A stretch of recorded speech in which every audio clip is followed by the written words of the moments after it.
Welcome to Americana Archives. Today's headline is Sioux against Pawnees, a chief's story of a great Indian fight. The subheadline is The Pawnees Surprised by the Sioux and Slaughtered, a message sent by the prisoners. It says, the Sioux chief, Redshirt, who is with the Wild West show at the American Exhibition in London, has been interviewed. The following are extracts from the report of the interview. Did you never see Buffalo Bill until you joined this show? Yes, I saw him long ago, but we never spoke until a little while since. All the men of the Sioux Nation know Buffalo Bill by reputation. The first time I saw him was at the fight at War Barnard Creek, when the white men were too many for the poor Indians. It was 12 or 13 years ago. But, and here his bloodshot eyes twinkled ominously. That fight I can see now. Buffalo Bill, in the struggle, killed Yellow Hand, a great Indian brave, and took his scalp. I tried to fight my way to the white man to revenge my brother, and although we got very near, I could not reach him. Had we met, one would have died, but the soldiers were encircling us. 5 of our men were shot down, and we fled. Then we would have killed each other, but now we had the same heart, and we are brothers. Colonel Cody is awfully good to me and my people. Asked if there was any other fight in which he was engaged, Redshirt replied, yes, I will tell you of a great fight of the Sioux Nation with the Pawnees, who were always bad Indians. They had met our people on the hunt and killed them. They had attacked our villages and carried away our squaws and children. And their young braves came like serpents in the grass and stole away our horses. The Sioux Nation offered to make a treaty of peace with the Pawnees, but the bad Indians refused, and the Grand Council of the Sioux sat down to discuss how we should punish these bad people, and every chief there spoke for going on the warpath. Then we made ready to fight. It is 15 years ago, and I was a young chief then. But my father, who was a great chief, was on the warpath, and I was eager to prove myself a great warrior in his eyes. I collected my young men, and we set out, altogether 1,300 strong, under 16 big chiefs.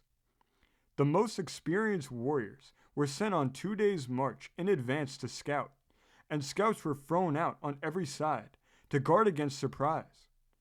For 8 days, our braves marched against the enemy, and then some spies came back and told us they had found the Pawnee village. Many of the Pawnee braves were on a big hunt, but nearly all the remainder of the tribe were at the village. We gathered round the camp without being discovered, and the great chiefs told the young men how the battle was to be fought. Not till the signal was given for attack did the Pawnees find out their enemies were near. Some of the Pawnees were cowards and ran before we got into the village, but the majority stayed to fight for their wigwams and to die for them. They were surprised, and in one great dash we cleared their lodges and wigwams. I was armed with a long spear. Nearly all our braves had spears and bows and arrows, but many had guns too. I ran to a young chief who stood to guard his lodge. He was a brave and a good warrior, but he fell before my spear, and his scalp adorned my belt. Nearby, 4 Pawnee braves stood in a bunch and made a great fight against the attacks of some of our young men. I joined them, and with my long spear, I killed each one of those 4 braves, and their scalps I added to the one already on my belt. Then the fight was almost done. The Pawnees, left alive, tried to get to their fast horses, but our young men were too quick for them. It was a running fight, and they were scalped almost as they ran. I met 3 women running for the horses. 2 were armed with knives and 1 with a club, but I killed all 3. I did not take their hair. A brave boasts not of killing women, and a woman's scalp adorns not a chief's lodge. There was no hesitation about killing their women and children. They had killed ours, and revenge is sweet to the Indian. All, however, were not killed, for we took 36 squaw prisoners and carried them back to the Sioux camp. where we were hailed with shouts of victory, for we had brought back with us over 500 scalps to show that these bad Indians had been punished. Besides, we had all their horses and stores and trophies to make glad the hearts of our squaws. The first took place in the southern part of the Big Beaver, but the white man holds that land now, and the Indian has gone near the setting sun. Another grand council was held on our return, when we agreed to send the 36 prisoners back to their tribe, for we felt some pity for them then. Mounted on our best horses and loaded with presents, and the message we sent with them was that we tried to make a treaty with them, but they would not listen to our words, and they continued to attack our people and steal our horses. Now we had killed all we could find, except the women, and these we sent back to tell them how we punish bad Indians who interfere with the Sioux Nation.